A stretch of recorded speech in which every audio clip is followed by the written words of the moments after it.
انسان زندگی میں جب جدوجہد کرتا ہے، کوشش کرتا ہے، وہ بہت سارے دنیاوی اسباب اختیار کرتا ہے۔ جتنی عقل اللہ نے دی ہوتی ہے اس عقل کا بھی وہ استعمال کرتا ہے، کوشش کرتا ہے کہ کچھ اچیو کر سکے زندگی میں، کچھ مقاصد کا حصول اسے میسر آئے۔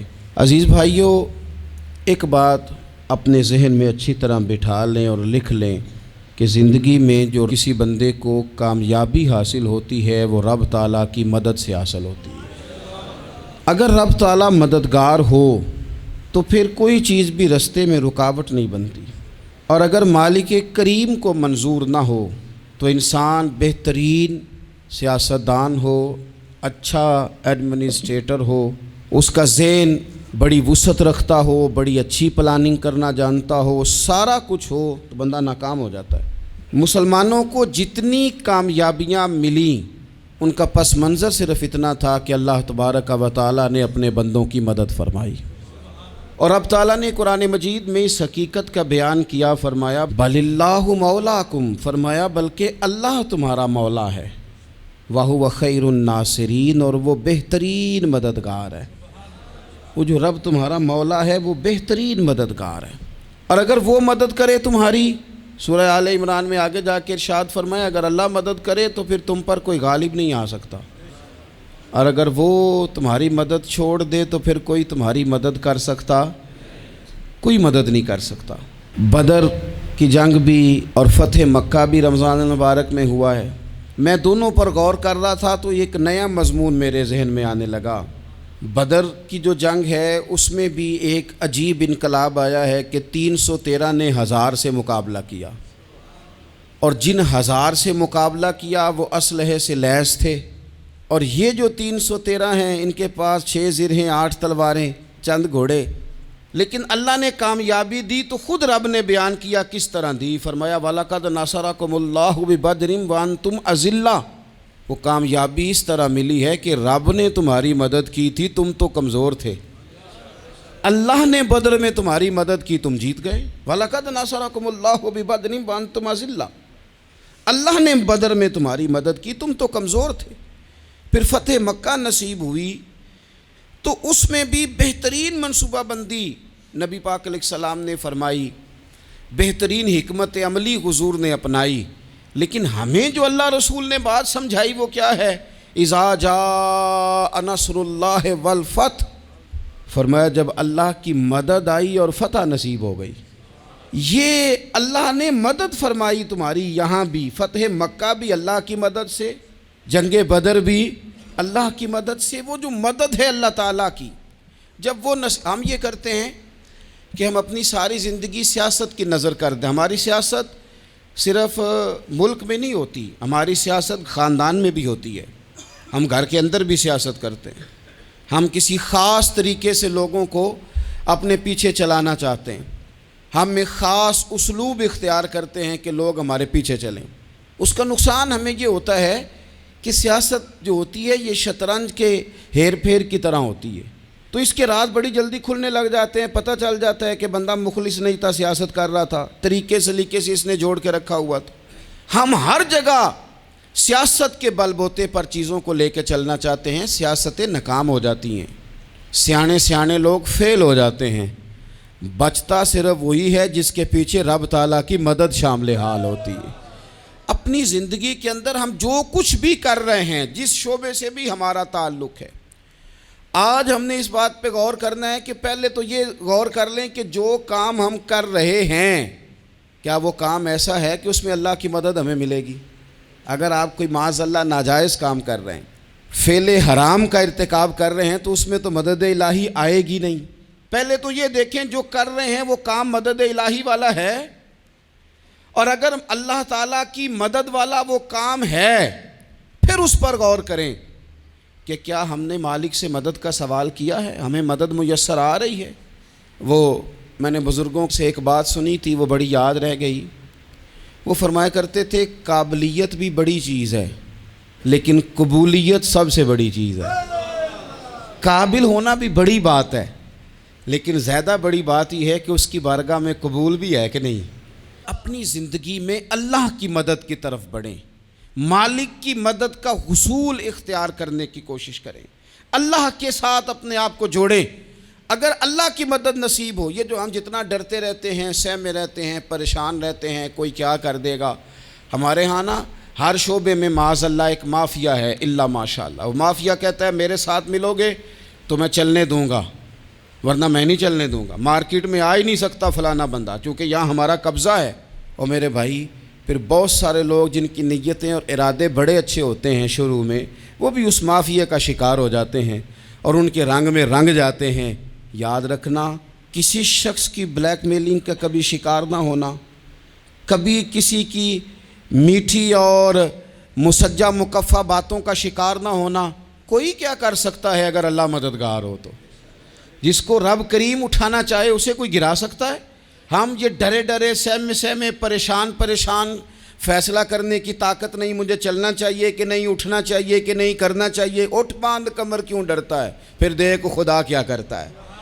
حضرت عبداللہ ابن عباس فرماتے ہیں میرے نبی پاک علیہ السلام نے میری تربیت فرمائی، حضور نے میری تربیت فرمائی، اور محبوب پاک علیہ السلام نے فرمایا عبداللہ یاد رکھنا، یہ نوجوان دوست میری بات لکھ لیں، پریشان لوگ میری بات لکھ لیں، جن کے پاس قوت فیصلہ نہیں وہ اس بات کو لکھ لیں۔ حضرت عبداللہ ابن عباس فرماتے ہیں میرے نبی پاک علیہ السلام نے مجھ سے فرمایا تھا عبداللہ سن، اگر ساری دنیا مل کے تیرا کوئی نفع کرنا چاہے کر نہیں سکتی جب تک میرے رب کی رضا نہ ہو، اور فرمایا ساری دنیا مل کے تیرا کچھ بگاڑنا چاہے تو عبداللہ بگاڑ نہیں سکتی جب تک رب کریم کی حکمت کا تقاضا نہ ہو۔ لوگوں سے ڈرنا، لوگوں کی طرف دیکھنا، ماحول دیکھ کے اپنے راہ کا تعین کرنا، ہر بندے کے خیالات کے مطابق ڈھلنے کی کوشش کرنا، فلانا نہ ناراض ہو جائے، فلانا نہ ناراض ہو جائے، وہ جس نے ہونا ہو جائے، بس رب رسول ناراض نہ ہو۔ اپنی زندگی میں اپنے مالک کو مولا جان کے، بل اللہ مولاکم، اللہ تمہارا مولا ہے، وَهُوَ خَيْرُ النَّاصِرِينَ، وہ بہترین مددگار ہے۔ توجہ جب بھی کریں رب کی جانب کریں، اپنے دل کا قبلہ درست رکھیں، سوچوں کے زاویے سیدھے رکھیں۔ میرے بھائی مالک جب بندوبست کر دے نا، جب مالک بندوبست کر دے پھر ایسا بندوبست کرتا ہے کہ لوگوں کے پاس نا چارہ نہیں رہتا۔ حضرت مریم رضی اللہ تعالی عنہا پاک باز تھیں، مسجد میں رہی تھیں، پر مالک کی حکمت کے تقاضے بڑے عجیب ہیں نا۔ پھر جناب مریم کو اللہ تعالیٰ نے بغیر شوہر کے اولاد عطا کر دی۔ یہ بات ہی ایسی تھی، وہ کسی نے کہا تھا کہ مخلوق تو فنکار ہے اس درجہ کے پل بھر میں سنگے در کعبہ سے بھی اصنام تراشے، تم کون ہو کیا چیز ہے داغ کبابی، لوگوں نے تو مریم پہ بھی الزام تراشے۔ تو لوگوں نے کہا کدھر سے لے آئی بچہ، تیرا باپ تو ایسا نہیں تھا، کہاں سے لے آئی؟ اللہ کرے میں آپ کو سمجھا سکوں، ذرا اپنے آپ کو وہاں کھڑا کریں کہ ایک پاک باز عورت، پاک باپ کی بیٹی، طیب ماں کی بیٹی، اور اللہ کے گھر میں پرورش پانے والی خاتون، ایک وہ وقت اور ایک یہ وقت کہ اس عورت کو کٹہرے میں کھڑا کر کے پوچھا جا رہا ہے کہ معاذ اللہ تیری گود میں بچہ جائز نہیں ہے، کہاں سے لائی ہے؟ اب خود سے صفائیاں بندہ کتنی کو دے، کتنی کو وضاحتیں کرے۔ اور میں نے تو اپنی زندگی میں دیکھا ہے زیادہ وضاحت دینے والے کو بھی لوگ جھوٹا سمجھنے لگ جاتے ہیں، زیادہ وضاحت دینے پر بھی لوگ کمزوری کا اظہار سمجھتے ہیں کہ کمزور پڑ گیا۔ آپ صلح کی کوشش کرتے ہیں، سامنے والا بزدل سمجھ لیتا ہے، زیادہ وضاحتیں بھی کمزور کر دیتی ہیں۔ اب حضرت مریم کو کٹہرے میں کھڑا کر کے کہا بچہ کس کا ہے؟ تو پھر خدا بندوبست جب کرے، اللہ جب مددگار ہو، تو پھر حضرت مریم کی گواہی درختوں سے نہیں دلوائی، اس نے پتوں سے نہیں دلوائی، پھر فرشتے نہیں بھیجے۔ حضرت مریم کہنے لگی مجھ سے نہ پوچھو، وہ جو پنگوڑے میں ہے اسی سے پوچھ لو، ان سے پوچھو نا وہ کون ہے، پوچھ لو ان سے، کر لو سوال۔ انہوں نے کہا پنگوڑے میں چند دنوں کا بچہ یہ جواب دے گا؟ مددگار تھا رب، ان کی برات کا اعلان کرنا تھا مالک نے، اور جب مالک اعلان کر دے، جب مالک تیری صفائی دینا چاہے، جب مالک تجھے دنیا کے سامنے نکھارنا چاہے، تو پنگوڑے میں لیٹے حضرت عیسیٰ بول کے کہنے لگے انی عبداللہ آتانی الکتاب، فرمایا میں اللہ کا بندہ ہوں، رب نے مجھے کتاب عطا کر کے نبی بنا کے دنیا میں بھیجا ہے، میں اللہ کا بندہ ہوں، کتاب لے کے آیا ہوں، نبی بن کے آیا ہوں۔ پھر پنگوڑے سے اعلان ہو گیا، پھر بچہ بول پڑا، اور یہ ایک دفعہ نہیں بات ہوئی، یہ بنی اسرائیل میں ایک جریج نام کے شخص بھی تھے جو نماز پڑھ رہے تھے، بعض نے لکھا ہے نفل نماز تھی، اماں نے پکارا تو آئے نہیں، تو ماں کے منہ سے نکل گیا تو اتنی دیر تک مرے گا نہیں جب تک کسی بے حیا عورت کا منہ نہ دیکھ لے۔ تو وہ عبادت گزار تھے، لیکن لوگوں نے ان کی عبادت، ریاضت، پرہیزگاری کو نہیں دیکھا، بس ایک عورت کو بھیج کے الزام لگوا دیا۔ وہ عورت آیا جایا کرتی تھی، اب آ جاتی ہیں عورتیں، مسئلہ پوچھنے کی نیت سے بھی آ جاتی ہیں۔ ماحول میں کچھ جگہ ایسی بھی ہیں جہاں عورتیں دم کرانے کے بہانے آ جاتی ہیں۔ وہ خاتون آتی جاتی تھی اس خانقاہ پہ، آستانے پہ، یہ بخاری میں موجود ہے، پھر اس نے کہا میری گود میں جو بچہ ہے یہ انہی کا ہے۔ مجھے بتائیں کیسے بندہ وضاحت دے؟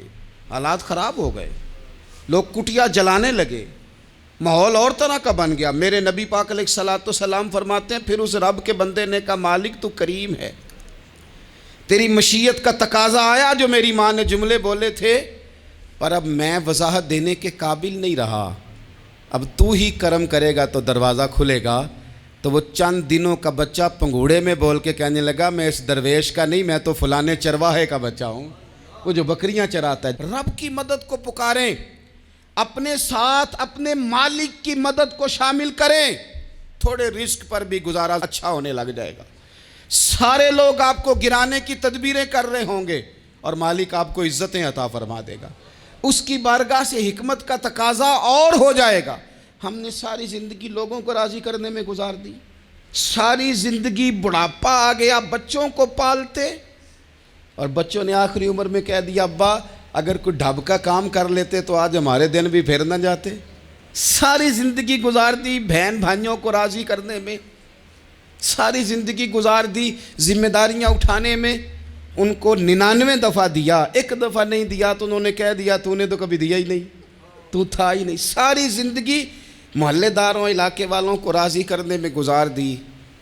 اور میں نے ایسے لوگ بھی دیکھے دین کے لیے وقت گزارا، لیکن جب بڑھاپے میں دانت کام نہ کرتے تھے تو وقت کے مفتیوں کو بھی مسجدوں کی کمیٹیوں نے کہہ دیا اب آپ کی سمجھ نہیں آتی، ہم نے خطیب کو یور رکھنا ہے، نہ دیکھو دنیا کی طرف، دنیا رلا دیتی ہے، نہ راضی کرو بندوں کو، بندے تھکا دیتے ہیں، نہ پیچھے بھاگو ہر وقت دنیا داروں کے، یہ انسان کو کمزور کر دیتے ہیں۔ وہ تو کریم ہی بڑا ہے، 2 آنسو زمین پر بعد میں گرتے ہیں، بندے کے گناہ سارے پہلے معاف فرما دیتا ہے۔ اللہ کی مدد کا حصول، اپنے مالک کی مدد کی طرف بڑھنا، آپ کو بدر کی جنگ بھی یہی درس دے گی، آپ کو احد کا میدان بھی یہی سبق دے گا، فتح مکہ بھی یہی سبق دے گا۔ میرے دوستو جب رب مدد فرمائے، جب اللہ مددگار بنے، دوستوں سے ایک بات اکثر کرتا ہوں، میں کہتا ہوں کہ جتنے درد سے آپ امیر کو اپنی کہانی سناتے ہیں نا، اور جس طرح آپ کے آنسو بات کرنے سے پہلے گر جاتے ہیں کہ غریب ہیں، بچیاں ہیں، کاروبار نہیں، او میرے سنگیو، اس سے آدھے آنسو اپنے رب کی بارگاہ میں بکھیرو، اس کے حضور عرض گزار ہو جاؤ، اس سے طلب کرو۔ ایک وقت انسان پر زندگی میں ایسا آتا ہے کہ اسے یوں محسوس ہوتا ہے کہ میرا سایہ بھی ذرا سا پیچھے ہٹ گیا ہے، اسے یوں لگتا ہے کہ میں کسی سہارے پہ ہاتھ ڈالتا ہوں تو وہ بھاگ جاتا ہے مجھ سے، لیکن مالک کی بارگاہ ایسی عظیم بارگاہ ہے، رب رسول کے آستانے اتنے بڑے ہیں کہ آپ جب وہاں کشکول طلب دراز کرتے ہیں تو جھولی پھیلانے میں دیر لگتی ہے، ان کو بھرنے میں تو کوئی دیر نہیں لگتی۔ ہم نے اپنا سوچ کا قبلہ ہی دنیا کو بنا لیا ہے۔ یہ جو اللہ والوں کی مدد ہے یہ تو اللہ ہی کی مدد ہے، لیکن یہ جو سیٹھوں کی طرف توجہ کرنا، نوابوں کی طرف توجہ کرنا، دنیا داروں کی طرف توجہ کرنا، اور اپنا مزاج اس طرح کا بنا لینا، یارو گردن کو جھکا دیتا ہے خیرات کا پتھر، جہاں میں مانگنے والوں کے سر کبھی اونچے نہیں ہوتے۔ اور اقبال کہتے ہیں غیرت ہے بڑی چیز جہان تگ و دو میں، پہناتی ہے یہ فقر کو تاج سردارا۔ میں عرض کروں گا کہ اپنی آپ جب توجہ کا قبلہ اللہ رسول کو بنائیں گے تو رب فرماتے ہیں وَيَرْزُقْهُ مِنْ حَيْثُ لَا يَحْتَسِبُ، میں نہ تجھے وہاں سے رزق دوں گا جہاں سے کبھی تیرا گمان بھی نہیں گیا ہوگا، کہ یہاں سے بھی مل سکتا ہے، تو نے سوچا بھی نہیں ہوگا۔ بخاری شریف میں حدیث ہے، حضرت جابر ابن عبداللہ فرماتے ہیں نبی پاک صلی اللہ علیہ وسلم نے 300 لوگوں کا ایک لشکر روانہ کیا کسی مہم کے لیے، کسی جہاد کے لیے۔ حضرت ابو عبیدہ بن جراح رضی اللہ تعالیٰ عنہ امیر لشکر تھے۔ فرماتے ہیں غربت اتنی زیادہ تھی، بھوک اتنی زیادہ تھی کہ ایک ایک کھجور دن میں ایک وقت کھانے کو ملتی تھی، اور کچھ دن ایسے آئے کہ اب کھجور بھی نہیں مل رہی۔ فرماتے ہیں اتنی زیادہ بھوک لگی مجاہدین کو 300 بندہ پتے کھا کے گزارا ہونے لگ گیا۔ یہ بخاری میں موجود ہے۔ آپ فرماتے ہیں کہ دریا کے کنارے ہمارا پڑاؤ تھا، ٹھہراؤ تھا، جب بھوک سے نڈھال ہو گئے نا، وَيَرْزُقْهُ مِنْ حَيْثُ لَا يَحْتَسِبُ، اللہ وہاں سے روزی دیتا ہے، گمان بھی نہیں ہوتا۔ فرماتے ہیں ایک مچھلی اللہ تعالیٰ نے دریا کے کنارے بھیجی، فرماتے ہیں وہ تھی تو مچھلی پر پہاڑ جتنی تھی۔ بخاری میں لفظ ہیں، حضرت جابر ابن عبداللہ رضی اللہ تعالیٰ عنہ فرماتے ہیں 300 آدمی 18 دن تک اس مچھلی کو کھاتے رہے، مچھلی ختم ہی نہیں ہوئی۔ مچھلیاں نہیں، مچھلی کہتے ہیں 18 دن 300 بندہ کھاتا رہا، مچھلی ختم ہی نہیں ہوئی۔ اور فرماتے ہیں کہ اس کی ہڈی نکال کے، کانٹا کہیں گے آپ اپنی زبان میں، کہتے ہیں وہ نکال کے نا تو اس کو کھڑا کیا نا جب، تو اونٹ کجاوے سمیت اس کے بیچ سے گزر جاتا تھا، 2 اس کے کانٹے جوڑے۔ فرماتے ہیں وہ اس کا گوشت ہم کھاتے تھے اور اس کی چربی بطور تیل کے ہم جسموں پہ ملتے تھے، بیماروں کو اس سے سکون آتا تھا، تندرستی شفا ہوتی تھی۔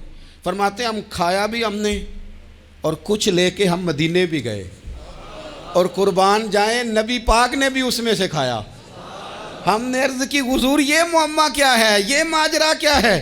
تو محبوب نے فرمایا تمہارے پاس غذا نہیں تھی، رب نے تمہارے لیے بندوبست کیا ہے، اللہ نے تمہیں دیا ہے۔ مکان شروع کر لیا، ایک صاحب نے وہ مکان بنانے لگے، آپ وہ حساب لگا رہے ہیں، کہتے ہیں میرے پاس اتنے پیسے ہیں، اتنے میں نے فلانے دوست سے کہنا ہے اس نے دے دینے، اتنے فلانے رشتہ دار سے کہنا ہے اس نے دے دینے، اتنے فلانے سے کہنا ہے اس نے دے دینے۔ یہ ساری کاپی بنا کے مکان شروع کر لیا۔ جو روز کہتا تھا نا کوئی حکم ہو جاتے 10 سب سے پہلے اس کو کہا میاں پیسے چاہیے دین، وہ کہندا ہو کل ہی منڈا ٹوریا ہے، کہدے تو پرسوں 10 داتے لب جانے سن۔ میں آپ کو اپنے تجربے کی بات بتا رہا ہوں۔ جن لوگوں کا خیال ہوتا ہے نا کہ آپ سٹارٹ کریں فلانا کام، ہم آپ کے ساتھ ہیں، اللہ کا ہی کوئی نظام ہے، وہ بالکل بھی نہیں ساتھ ہوتے۔ لیکن ایسا نہیں ہے کہ کوئی ساتھ نہیں ہوتا، اللہ تعالیٰ بڑے اسباب پیدا کرتا ہے، وہاں سے دیتا ہے جہاں سے گمان بھی۔ ہمارا یہ ذہن بن جاتا ہے ہم ساری اپنے حساب سے چلتے ہیں، اتنے رشتہ داروں سے، اتنے، کون آپ کے ساتھ چلے گا؟ سوال ہی نہیں پیدا ہوتا۔ یہ سارے کام چھوڑ کے سب سے پہلے 2 رکعتیں پڑھو، اپنے رب کی بارگاہ میں، رسول کائنات کی بارگاہ میں گزارشات اور استغاثے پیش کرو، وہاں سے خیر طلب کرو۔ دنیا دار کیا دیں گے، کیا دے سکتے ہیں، کیا حیثیت ہوتی ہے کسی؟ اللہ کہتا ہے وہاں سے دوں گا۔ تو جو اللہ مال دے وہ لینا چاہیے کہ رشتہ داروں کا مال دیکھنا چاہیے؟ جو اللہ دے وہ لینا چاہیے کہ سیٹھوں نوابوں کی جیبیں دیکھنی چاہیے؟ جو اللہ دے وہ قبول کرنا چاہیے یا دیکھنا چاہیے کون سا آدمی کہاں پہنچ گیا؟ چھوڑو، اپنی مٹی پہ چلنے کا سلیقہ سیکھو۔ کسی کے سنگ مرمر پہ چلو گے تو پھسل جاؤ گے، پھسل جا۔ اس پر ایک اور بات عرض کر دوں، صحیح بخاری سے، مسلم سے ایک اور بات۔ کچھ چیزیں ایسی ہیں جن سے اللہ کی مدد آتی ہے، مدد ملتی ہے۔ ایک چیز ان میں سے ایسی ہے جس سے بہت مدد نازل ہوتی ہے، وہ ہے کہ جب رب آپ کو دے نا تو پھر آپ بھی اس کے رستے میں دیں، پھر مدد آتی ہے، پھر اور آتا ہے۔ بخاری مسلم میں حدیث ہے، یہ زیادہ ہی توجہ طلب امر ہے، اس پر آپ غور کریں گے۔ حضرت ابو ہریرہ فرماتے ہیں کہ نبی پاک علیہ السلام نے فرمایا ایک شخص نے بادلوں کے اندر سے آواز سنی کہ فلاں آدمی کا کھیت اور باغ خشک ہو گیا ہے، وہاں برسو اور اس کے کھیت کو سیراب کرو۔ وہ بڑا حیران ہوا کہ بادل سے آواز آ رہی۔ پھر اس نے دیکھا کہ ایک پہاڑی پر بارش ہوئی، وہ بادل وہاں برسا، پھر نالیوں سے ہوتا ہوا پانی ایک طرف چلا تو جس نے آواز سنی تھی حضور بیان کر رہے ہیں، وہ بھی پیچھے پیچھے چلا کہ پانی کدھر جا رہا ہے۔ اس نے جا کے دیکھا کہ ایک مقام پہ ایک باغ کو وہ پانی لگ رہا ہے اور ایک آدمی وہ پانی لگا رہا ہے۔ اس نے اس سے پوچھا تیرا نام کیا ہے؟ اس نے کہا کیوں؟ کہنے لگا بتا نا۔ اس نے نام بتایا تو کہنے لگا یہی تو وہ نام ہے جو میں نے بادلوں کے اندر سے سنا ہے کہ فلاں کے کھیت کو پانی دے دو۔ اس نے کہا یار تو کیا عمل کرتا ہے کہ اسپیشل تیرے لیے بارش برسے؟ یہ بخاری پڑھ رہا ہوں، سیاستہ سے حدیث عرض کر رہا ہوں۔ اس سے پوچھا تو کیا کام کرتا ہے کہ جناب اللہ تبارک و تعالیٰ کا حکم کرم آیا کہ خاص تیرے لیے پانی برسے اور تیرے کھیت کو سیراب کرے؟ تو اس نے کہا چھوٹا ذمہ دار ہوں، پر جب فصل اگتی ہے تو 3 حصے کرتا ہوں۔ ایک حصہ اپنے بال بچوں پہ، بہن بھائیوں پہ خرچ کرتا ہوں، ایک حصہ پورا، اور ایک حصہ دوبارہ کاشتکاری پہ لگاتا ہوں، اور تیسرا حصہ خالص میں نے مسکینوں، یتیموں اور غریبوں کے لیے رکھا ہوا ہے۔ وہ جو تیسرا حصہ، اللہ کرے آپ سمجھیں، وہ رب کے بندوں پہ تیسرا حصہ خرچ کرتا ہے نا، تو کریم مالک نے فرمایا جہاں سے غریب کا حصہ جاتا ہے وہ کھیت خشک نہیں رہنا چاہیے، وہ جہاں سے مسکین روٹی کھاتے ہیں وہ خشک نہ رہے، جہاں سے یتیموں کو کچھ آتا ہے کہیں اس کی فصل رہ نہ جائے۔ میں اور آپ بھی اگر اپنے مال میں مسکینوں، یتیموں، غریبوں کے حصے رکھ لیں گے تو فصلیں خشک نہیں رہیں گی، ان کے اندر تازگی آئے گی، نور آئے گا، کرم آئے گا، خاص کر خدا کی رحمت برسے گی۔ مدد اللہ سے چاہیں، اپنی توجہات کا مرکز رب رسول کی ذات کو بنائیں، پھر آپ محسوس کریں گے کہ بڑی جلدی اللہ تعالیٰ کی مدد آنے لگی ہے۔ کبھی آپ صرف کہہ دیں نا میرا رب میرے ساتھ ہے، اس لفظ میں اتنی طاقت ہے کہ دشمن ویسے زہر ہو جاتا ہے۔ زندگی میں کسی سے بھی لڑائی ہو تو اچھی طرح سوچ لیں کہ اللہ اس طرف ہے یا اس طرف ہے۔ اگر آپ زیادتی پہ ہیں تو پھر رب مظلوم کی جانب ہے۔ اگر اللہ کی مدد آپ کے ساتھ ہے تو دنیا کی کوئی طاقت آپ کو گرا نہیں سکتی، اور اگر آپ مظلوم کے مقابلے میں ظالم بن کے آپ کھڑے ہو گئے ہیں اور آپ نے رویہ وہ اختیار کیا ہے کہ جس میں مدد نہیں آئے گی، تو پھر یاد رکھ لیں کہ آپ کوئی بھی ہیں، کہاں بھی ہیں، آپ کمزور ہیں۔ طاقتور تھے ابتدائے اسلام میں، ظاہری طاقت تھی کفار مکہ کے پاس، وہ ڈنڈوں سے مارتے تھے غریبوں کو، ان کے ہاتھوں میں ڈنڈے تھے، پر خدائی طاقت ان مظلوموں کے ساتھ تھی۔ صاحب زرقانی نے لکھا ہے، حضرت زنیرہ رضی اللہ تعالیٰ عنہ ایک لونڈی ہیں، غریب ہیں، ماڑے دا کی کام محمد ناس جانا یا رونا، غریب سادی بی بی اور لونڈی کنیزہ، ایک مشرک کی کنیزہ تھی، انہوں نے کلمہ پڑھ لیا، وہ ڈنڈوں سے مارتا، دروں سے مارتا، تکلیف دیتا۔ حضرت زنیرہ رضی اللہ تعالیٰ عنہ کو اتنا مارا، اتنا مارا۔ اب آپ ایک اور پہلو پر بھی غور کریں، مار بھی پڑ رہی ہے پر خدا ادھر ہی ہے، اللہ کی مدد ادھر ہی ہے۔ رب کہتا ہے کہ پہلے تو صبر کرنا، ان اللہ مع الصابرین، تو صبر کرے گا تو پھر رب کی معیت ملے گی، ذرا ٹھہرنا، تو تھوڑا ڈٹنا۔ ان الذین قالوا ربنا اللہ ثم استقاموا تتنزل علیہم الملائکہ، تو کہے اللہ میرا رب ہے، پھر تو پہلے ڈٹ، پہلے تو نے ڈٹنا ہے۔ ثم استقاموا، جو ڈٹ گیا، تتنزل علیہم الملائکہ، ڈٹنے والے کے لیے مدد آتی، پہلے تھوڑا ٹھہرنا پڑتا ہے، پہلے تھوڑا صبر کرنا پڑتا ہے، حوصلہ کرنا پڑتا، اس کے بعد مدد آتی۔ مار پڑ رہی ہے، مارا جا رہا ہے حضرت زنیرہ کو، ان کا مالک جو ہے ظاہری آقا وہ مار رہا ہے، یہ کنیزہ ہے، اتنا مارا، اتنا مارا، ان کی بینائی چلی گئی، نظر آنا بند ہو گیا۔ ابو جہل آیا اور کہنے لگا زنیرہ دیکھا نا ہمارے بت تیری آنکھیں لے گئے، معاذ اللہ، لات و منات ہمارے بتوں نے تجھے اندھا کر دیا۔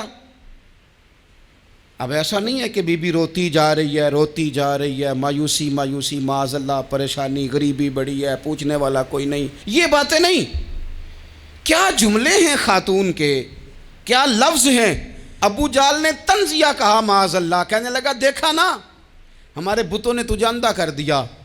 تو جناب زنیرہ آنکھوں کی بینائی گئی ہے، رات کو گئی ہے، دکھ ابھی تازہ ہے، لیکن اللہ پہ جو توکل ہے، اپنے مالک سے جو رشتہ ہے، وہ اتنا مضبوط ہے، اتنا طاقتور ہے، اس میں اتنی گہرائی ہے کہ حضرت زنیرہ بول کے نا اتنی قوت سے بولی، اتنی طاقت سے بولی کہ پورے کفر پر لرزہ طاری ہو گیا۔ فرمانے لگی تمہارے بتوں کی کیا اوقات ہے کہ وہ میری بینائی لے جائیں؟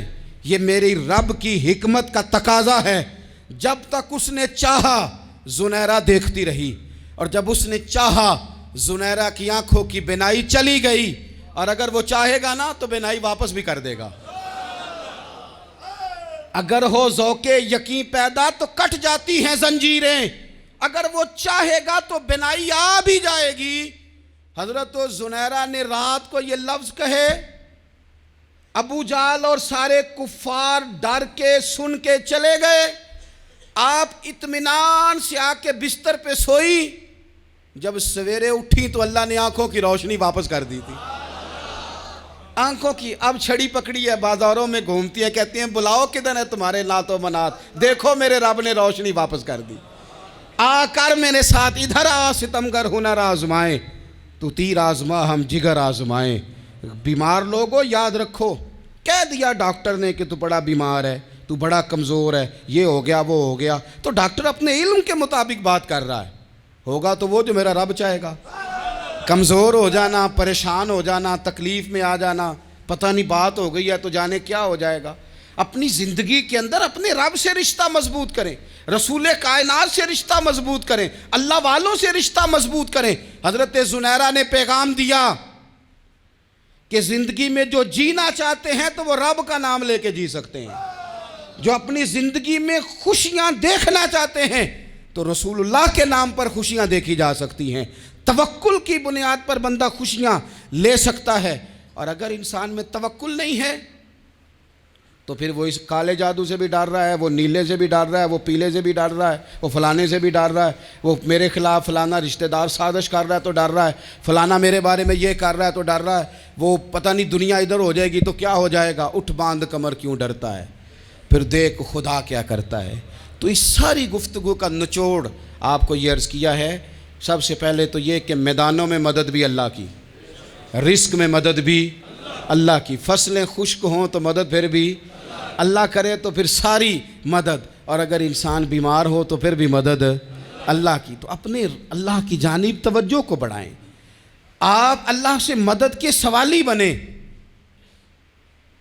ترمذی کی ایک حدیث ہے، میں آپ کو زندگی کا تجربہ بتاتا ہوں کہ جب میں بڑا پریشان ہوتا ہوں تو یہ والی روایت کھول لیتا ہوں، مزہ دیتی ہے۔